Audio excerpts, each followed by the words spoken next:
Welcome to MSL Stories. Friends, if you don't mind, please subscribe to my channel. I have a dream of 1,000 subscribers. Thank you. Let's start the story. It was a Thursday night at Samantha's corporate party. The ballroom shimmered with golden light as executives and their families mingled. The clinking of glasses, muffled laughter, and polite conversations filled the air. This wasn't my first time attending one of these events, but I never felt like I truly belonged in this world. Samantha, with her sharp wit and financial acumen, had always thrived in these settings. Me? I was an architect, more comfortable with blueprints than champagne flutes. As the evening wore on, I found myself standing near the bar, chatting idly with a few colleagues of Samantha's. That's when Victor, her boss, approached. I'd seen him around before, the charismatic type, always surrounded by people hanging on his every word. He was older, mid-40s, a successful man with the kind of confidence that comes from both power and arrogance. He clapped a hand on my shoulder, his smile just a shade too wide. "Daniel, right?" he said, with the familiarity of an old friend. "You're Samantha's husband." "That's right," I replied, forcing a smile. I didn't know the man well, but something about him always made me uneasy. Funny, we never really got the chance to talk, did we? His voice had an edge I couldn't quite place. You know, Sam and I go way back. We were classmates, first on the list, if you know what I mean. I raised an eyebrow, not quite understanding the implication. Samantha had never mentioned anything about being particularly close to Victor. They worked together, sure, but that was it, right? He took a sip from his glass, his eyes narrowing with a glint of malice. "Yeah, you really came into her life and ruined everything. Took away my right to see my children." I blinked, confused. "Your children?" He laughed softly, but it wasn't a pleasant sound. "Oh, you didn't know? Ever wonder why your kids don't really look like you, Daniel?" The room seemed to dim around me as the words hit.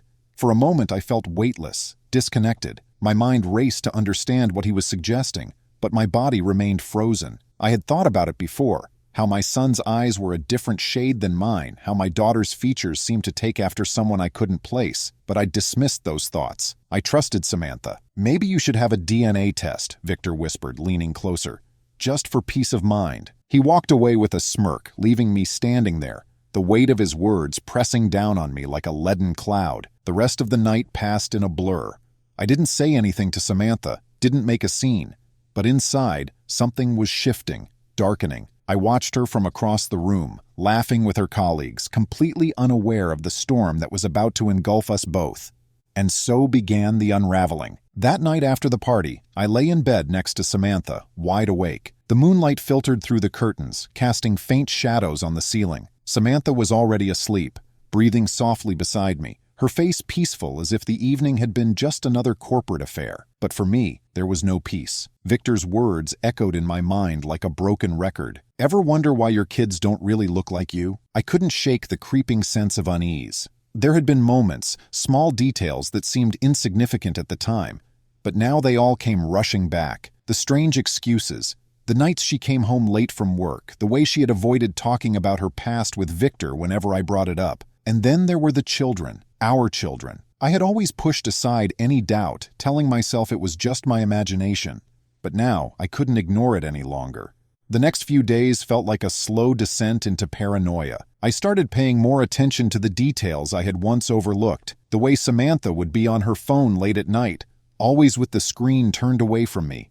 The way she brushed off certain questions with laughter, her gaze always flicking away for just a second too long. I began to wonder how much of our life was real and how much of it was an illusion. One evening, after Samantha had gone to bed, I sat at the kitchen table with a glass of whiskey and stared at a photo of our family. It was from a few months ago, at our daughter's birthday party. She was smiling brightly, cake smeared on her face, while my son stood beside her, proudly holding up his gift.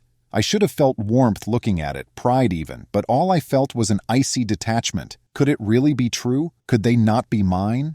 The thought gnawed at me. I didn't want to believe it, but I couldn't dismiss it either.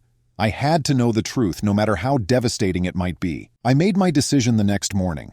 While Samantha was at work and the kids were at school, I gathered their toothbrushes and carefully placed them in small plastic bags. My hands were shaking the whole time. It felt wrong, sneaky, but I had to do it. I couldn't go on with this uncertainty. I couldn't live in a house built on lies. I mailed off the samples to a private lab, ensuring the utmost discretion. I told myself it was just to put my mind at ease, to silence the doubts that were eating me alive. But deep down, I already knew that once those results came back, nothing would be the same. The waiting was the worst part. Every day that passed felt like a slow death. I still hadn't confronted Samantha. There was no point until I had solid proof. Instead, I pretended everything was normal, acting like the loving husband and father. Though every time I looked at her or the kids, I felt a growing distance. It was like watching a movie where you already knew the ending, and it wasn't a happy one. Finally, after what felt like an eternity, the results arrived. I opened the envelope with trembling hands, the weight of what I was about to read pressing down on me. The words were clear, cold, and indisputable. I was not the biological father of either child. For a long moment, I just stared at the page, unable to process what it meant. The world seemed to tilt. Everything that I had believed in, everything I had loved, shattered in an instant. These weren't my children. The family I had spent years building wasn't mine at all. The betrayal hit me like a punch to the gut, leaving me breathless. But I didn't scream, I didn't cry, I didn't even confront Samantha right away. Instead, I sat there, numb, the silence around me louder than any explosion of anger. I wasn't just hurt. I was furious, but the rage that was building inside me wasn't the kind that led to shouting matches or emotional breakdowns. No, this was the kind of rage that needed time to fester, to plan, to destroy everything in its path. Samantha had no idea what was coming, but I did, and I knew exactly where to begin. I couldn't say exactly how long I sat there staring at the results. It felt like hours, but time had lost all meaning. The shock slowly ebbed away, replaced by something colder, sharper, betrayal. It wasn't just that Samantha had lied. She had deceived me on a level that was almost unimaginable. The children, my children, weren't mine, and yet I had raised them, loved them, given everything for them. But that love now felt like an echo of something distant, hollowed out by the truth. I put the DNA results back in the envelope and slid it into a drawer in my office. For a moment, I considered confronting Samantha right then, demanding explanations, screaming at her for what she had done. But then, just as quickly, I dismissed the idea. Confronting her now would give her the upper hand. She'd play the victim, twist the story, try to regain control. No, this required something more calculated. I needed proof, more than just these results. If I was going to destroy her, I had to be thorough. I couldn't afford to act impulsively. If this was going to end, it was going to end on my terms, with no loose ends. The next few days were the hardest, pretending everything was normal, smiling at the dinner table, helping the kids with their homework, sharing a bed with the woman who had betrayed me. It felt like living inside a nightmare. Samantha went about her life as if nothing was wrong, completely unaware that the ground beneath her was about to collapse. In the dead of night, when the house was quiet and everyone else was asleep, I began my investigation. I went through her phone, her emails, her social media accounts, everything. I wasn't even surprised to find that Samantha had been careful to hide her tracks. But no one can hide everything, not for over a decade. It started small. A few late-night messages with Victor disguised as work-related chats. Then, deeper into her archived conversations, I found the real evidence: photos, intimate exchanges, plans for secret meetings. It had all been going on for years. There were even conversations from before we got married, messages that made it clear Samantha and Victor had never truly ended their relationship. I scrolled through them in stunned silence, each word twisting the knife deeper into my gut. What hurt the most wasn't just the betrayal, it was the realization that this had all been premeditated. Samantha had played me like a fool. She had kept Victor in her life the entire time, all while making me believe I was her one and only. The children, the marriage, our life together. It had all been part of her game. And Victor, that smug bastard, he knew. He had known the whole time, mocking me at that party, dropping hints to make me question everything. He had played his part perfectly, a puppet master pulling the strings. But now I had the evidence, and it was time to turn the tables. Once I had gathered everything I needed, I reached out to a private investigator.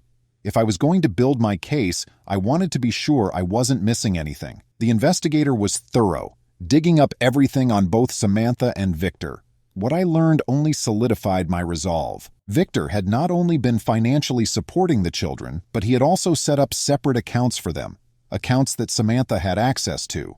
He had been financing their private schooling, their extracurricular activities, and their lavish gifts, all while I was being led to believe it was our shared responsibility. It was clear now that Samantha had never intended for me to be part of the children's financial lives. I was nothing more than a placeholder, a convenient figure to keep up appearances. The investigator also uncovered something far more valuable: documents that proved Samantha had been funneling money out of our joint accounts into her own hidden savings. She was planning for something, perhaps an eventual escape or a way to leave me when it suited her. It didn't matter anymore. What mattered was that I had the final piece of the puzzle. Everything was falling into place. I didn't sleep much during those weeks, but I didn't need to. The anger that had once felt so overwhelming was now a cold, calculated force driving me forward. My plan was simple. I would dismantle Samantha's life piece by piece, leaving nothing but ruins in my wake. She wouldn't just lose me. She'd lose everything she had built on the back of her lies. And Victor, he would fall just as hard. But first I needed to make sure the legal side was airtight. I contacted my lawyer, a sharp, no-nonsense woman I had known for years. She was discreet, understanding the delicate nature of the situation. I laid out my plan: contest the paternity of the children using the DNA results, separate all joint assets, and ensure that Samantha would be left with nothing. The house, of course, was a gift from my parents, and had always been in my name. Samantha had no claim to it. Once everything was ready, I would serve her with divorce papers and file a petition to have the children legally removed from my custody. As much as it hurt to do that, I couldn't be tied to them legally or financially. They weren't mine, and I refused to be part of the lie any longer. The hardest part would be breaking it to the children. I didn't blame them. They were innocent in all of this.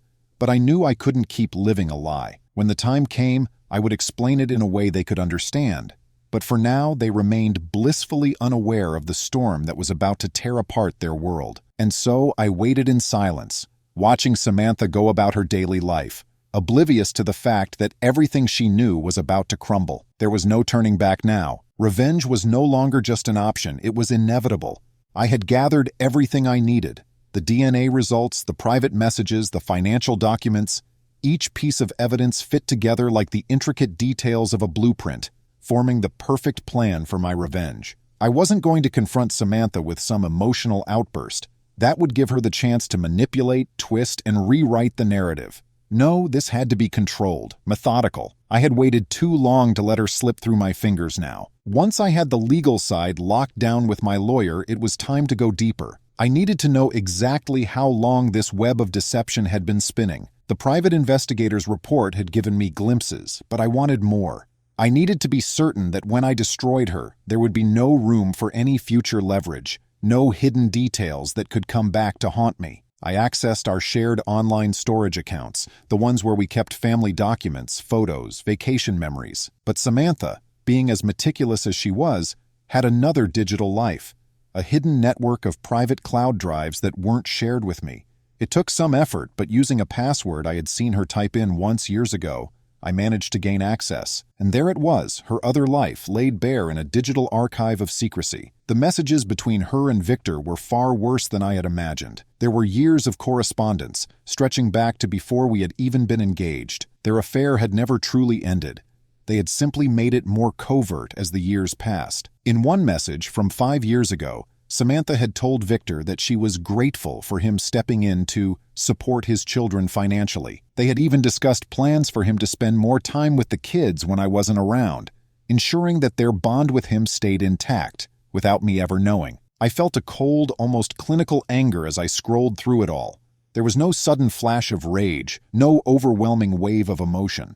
I had passed that point already. Now I was simply collecting the final nails for the coffin I was about to build around her life. But it wasn't just the betrayal that angered me. It was the audacity. Samantha had played both sides for years, using me as a safety net while keeping Victor as her primary source of emotional and financial support. She had built an entire structure of lies around herself, and I had been the unwitting foundation. The more I uncovered, the clearer my next steps became. It wasn't enough to simply confront her or file for divorce. Samantha's entire life had to crumble, and Victor's arrogance would be his undoing as well. I needed them both to lose everything they had built on the back of my ignorance. I started with Victor. Through the private investigator, I found more than enough dirt on him to bring him down. As the CEO of a highly successful financial firm, Victor was a man whose image was as important as his wealth, but behind that carefully cultivated facade there were cracks, financial mismanagement, personal investments that conflicted with company interests, and now, proof of him using company resources to fund his personal relationship with Samantha. The investigator had gathered documents that linked several of Victor's business trips to personal vacations with Samantha, all paid for through the company. More importantly, the evidence of him siphoning off funds to support my children under the guise of business expenses was enough to raise eyebrows with the board of directors. I leaked the information anonymously, ensuring that it would reach the right hands before the company's annual board meeting. I timed it perfectly. The firm was in the middle of negotiating a high-profile merger, and Victor's misconduct would not only jeopardize his position, but also the entire deal. I knew Victor's type. He thrived on power and influence. The moment his reputation was tarnished, the vultures would circle, and he would fall from grace quickly and mercilessly. In a world as cutthroat as his, all it took was one scandal to bring everything crashing down. With Victor's impending destruction set in motion, I turned my attention back to Samantha. Her financial safety net had always been Victor. His money, his support. It had allowed her to live the life she wanted while keeping me as her backup plan. But once Victor's career imploded, I knew that safety net would disappear, and when it did, she would be left with nothing but her own resources, which, thanks to my earlier moves, were now limited. I began systematically cutting her off from everything that tied her to me. Our joint accounts, closed, credit cards in both our names, canceled. The house, securely in my name, thanks to the way my parents had structured the deed years ago. Samantha wouldn't see a cent from it. The final move was the hardest, legally disassociating myself from the children. I knew they weren't to blame, and it pained me to think of what this would do to them, but I couldn't keep living the lie. I filed the paperwork to sever my legal ties to them, using the DNA results as proof that I was not their biological father. The court would handle the rest. Through it all, I remained calm, methodical. Samantha had no idea what was happening behind the scenes. She carried on with her life, still smiling, still thinking she had everything under control. I watched her every day, wondering when it would hit her, when the cracks in her world would finally begin to show. It wasn't much longer before I got my answer. It was time for the final stage of my plan. Everything was in place, but there was no rush. Revenge, like all good things, needed to be savored. I had watched Samantha and Victor bask in their own arrogance for too long. Now they would watch their lives fall apart, piece by piece. The first domino fell when Victor's company called an emergency board meeting. I had timed the release of the incriminating documents to perfection. As the private investigator had predicted, Victor's misuse of company funds, especially for his personal affairs, was too big to ignore. The board couldn't afford a scandal that would jeopardize the merger, especially one as ugly as this. Within days, Victor's position as CEO was under review, and I watched from the sidelines as the media caught wind of the internal investigation. The once untouchable man, who had smugly taunted me at the party, was now the subject of rumors, accusations, and headlines. His reputation was in freefall, and the financial sector was quick to turn on him. Stocks in his company dipped, and whispers of fraud began circulating in the business world. Victor didn't know it yet, but he was about to lose everything. His carefully constructed empire, the one built on lies and manipulation, was crumbling. But that wasn't enough for me. His destruction wasn't just professional, it needed to be personal. Samantha had spent years enjoying the perks of his wealth and status. Now, with him falling out of grace, I made sure she felt every bit of the impact. In the days following the media blitz, I served Samantha with divorce papers. She was blindsided, completely unaware of the storm that was about to hit her. The night I handed her the papers, she sat across from me at the dinner table, her face frozen in shock. What is this?" she asked, her voice trembling as she flipped through the documents. I stayed calm, my voice measured and steady. "It's over, Samantha. I know everything." Her eyes darted up, panic setting in. "What are you talking about? What do you know?" I leaned back in my chair, feeling a strange sense of calm wash over me. Victor, the affair, the children, the DNA test. I let each word sink in, watching her face shift from disbelief to horror. "I've known for months. You played me, and now it's over." Samantha's hands shook as she put the papers down. "Daniel, no, you don't understand. It wasn't—" "Don't lie to me," I cut her off, my voice as cold as ice. "You've been lying for years.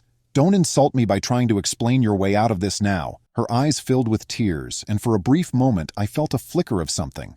Remorse, maybe, but it was quickly swallowed by the knowledge of what she had done. She hadn't just lied.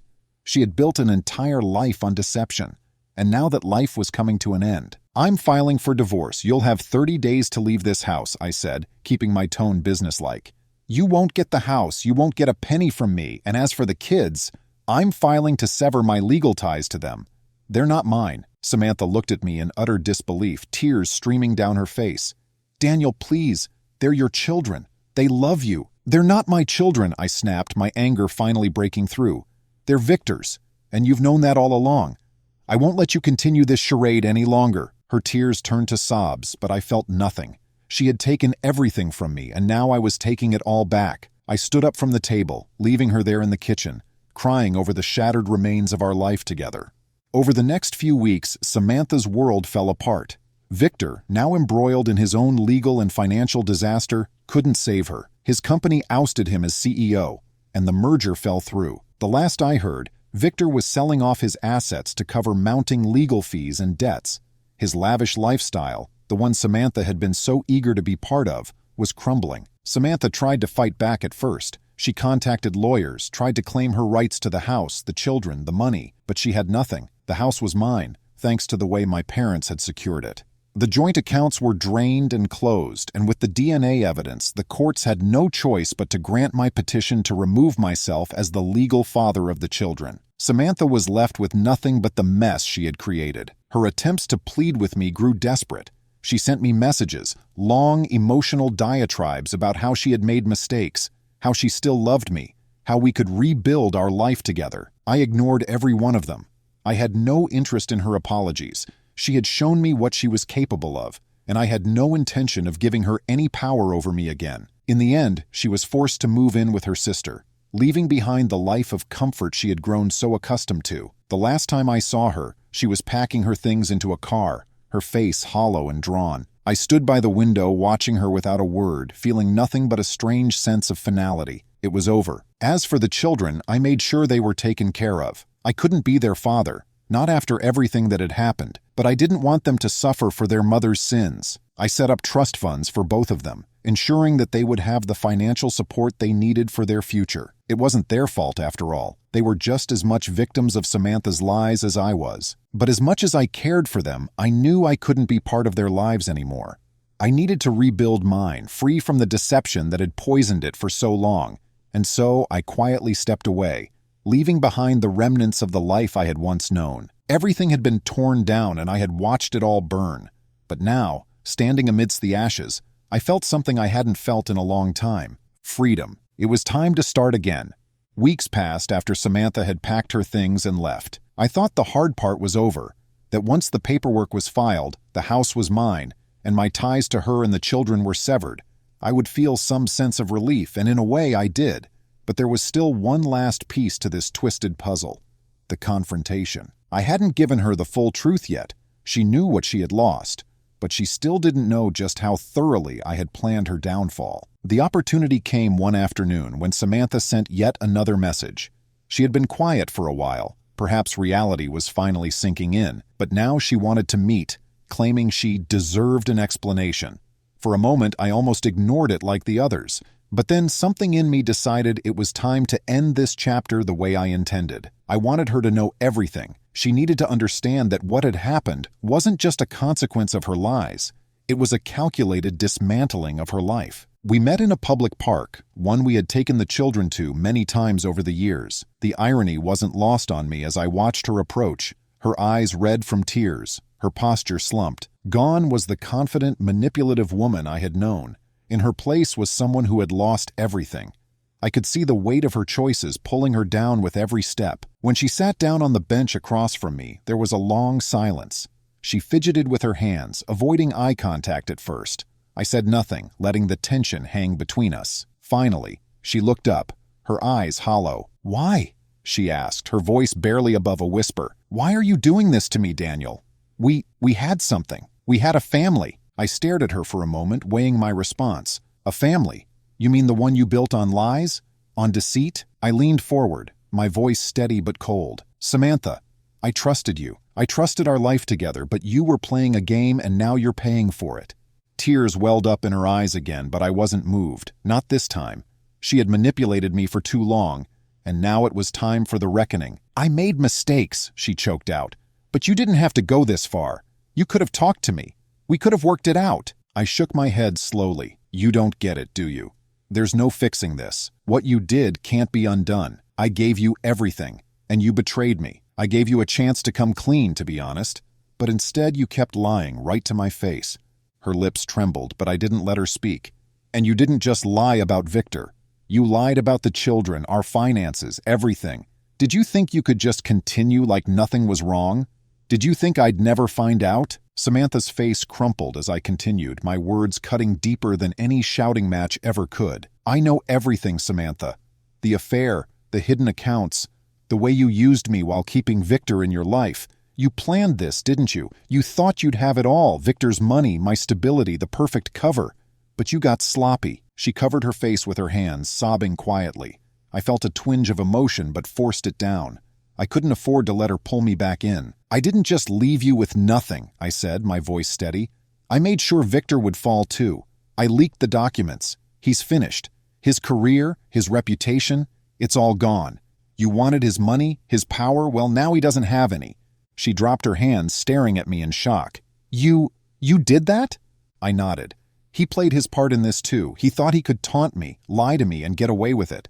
But he's as guilty as you are." The realization hit her like a physical blow and she crumbled further. The full weight of what she had lost finally seemed to sink in. She wasn't just losing me, the house, or the children's legal ties to me. She was losing the life she had built with Victor, the security she thought she had. Samantha tried to speak, her voice broken, but I cut her off.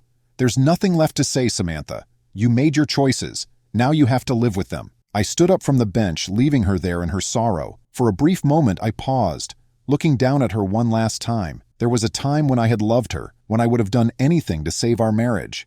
But that time was long gone. The woman I had married no longer existed. As I walked away, I didn't look back. The sound of her sobs faded into the background as I left the park. There was no satisfaction in seeing her like that, no triumph in her defeat. But there was closure. I had done what I set out to do. Samantha and Victor had lost everything, just as they had taken everything from me. Now it was truly over. After that final confrontation, I moved forward with my life, free from the tangled mess of lies and betrayal that had once consumed it. I had burned it all down. Samantha, Victor, the fake life I had been living, and in its ashes I found a strange kind of peace. Victor's professional downfall was swift. After his firing, his assets were frozen pending a financial audit, and the legal battles he faced over misuse of company funds drained what was left of his reputation. Samantha had tied her future to his, and now she was left stranded with no career, no home, and no partner to rely on. From what I heard, she had moved into a small apartment, struggling to rebuild her life from scratch. Victor? He disappeared from public view entirely, likely somewhere overseas trying to pick up the pieces of his shattered empire. The children, as innocent as they were in all of this, had the financial support I'd set up for them. I ensured that they would be cared for, though I remained distant. I couldn't be part of their lives anymore.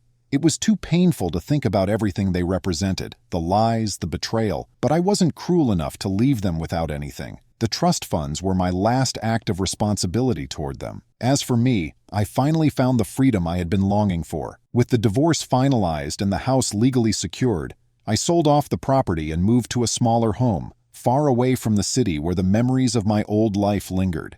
It wasn't glamorous, but it was mine, completely mine, without the shadow of deception hanging over it. I focused on my work again, rebuilding my career as an architect, designing homes for people who, I hoped, wouldn't face the kind of collapse I had endured. Slowly, I started to heal. The anger I had carried for so long began to fade, replaced by something quieter. Acceptance, maybe. Or perhaps it was just the knowledge that I had survived. I had torn down everything that had hurt me, and now I was free to start again. The storm had passed, and I had walked through it. Now all that was left was the calm. Months passed, and with each day the weight of the past lifted a little more. I had rebuilt the structure of my life brick by brick, the way I had once designed homes. It was quiet now, peaceful even. The chaos that had consumed me was behind me, and for the first time in a long while I could breathe without the suffocating feeling of betrayal clinging to me. Samantha was no longer a part of my thoughts, except as a distant memory, a warning of how easily trust could be shattered. I didn't keep tabs on her or Victor. They had both fallen far from the lives they once cherished, and that was enough for me. There was no need for further punishment. They were both living in the ruins of their own choices. One afternoon, I received a message from my lawyer. The court had officially recognized the severance of my legal ties to the children. It was done. The final piece of the life I had known was now behind me. The children would no longer be mine in the eyes of the law, and though I had set up their future financially, I had removed myself from their world. It was painful, but necessary. I had given enough of myself to a lie, and now I was moving forward on my terms. With my old life finally behind me, I decided it was time to reclaim something I had lost along the way, my own sense of purpose. Work had always been a sanctuary for me, a place where I could create and build. I threw myself into my architectural projects, designing homes that would stand as a testament to resilience, strength, and stability. They were more than just buildings now. They were symbols of the life I had rebuilt for myself. I took on fewer clients, choosing projects that gave me the freedom to be creative without the pressures of high-stakes deadlines. I found joy in the simplicity of my work again, in the quiet satisfaction of seeing something take shape from the ground up. It was a reminder that even when everything falls apart, there is always the possibility of creating something new. Eventually, I bought a small vacation home in the mountains, a quiet, secluded place where I could escape the world when I needed to. It wasn't extravagant or flashy, but it was mine, and it was exactly what I needed. Surrounded by the peace of nature with nothing but the sound of the wind and the trees, I found a serenity I hadn't felt in years. In those moments of solitude, I reflected on everything that had happened. I wasn't bitter anymore, and the anger had long since faded. Samantha and Victor were no longer important to me. They were remnants of a past that I had moved beyond. I didn't wish them ill, but I didn't feel any need for forgiveness either. They were simply gone, like shadows disappearing in the light of a new day. One evening, as I sat by the fire in my mountain home, I received a final message from Samantha. I hadn't heard from her in months, and I hesitated before opening it. The message was short, filled with regret and apologies, asking for forgiveness and a chance to talk.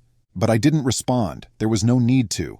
She had already taken enough of my life, and I wasn't going to give her any more space in my future. The message remained unread, a relic of a past I had left behind. I stared into the fire for a while, feeling the warmth of the flames on my face, and smiled. For the first time in years, I felt truly free. Free from the lies, free from the pain, free from the need for revenge. In the end, my revenge hadn't been about destroying their lives. It had been about reclaiming mine. And now, as I stood at the threshold of a new beginning, I knew that I had won. Not because they had lost everything, but because I had found myself again. Thank you, friends.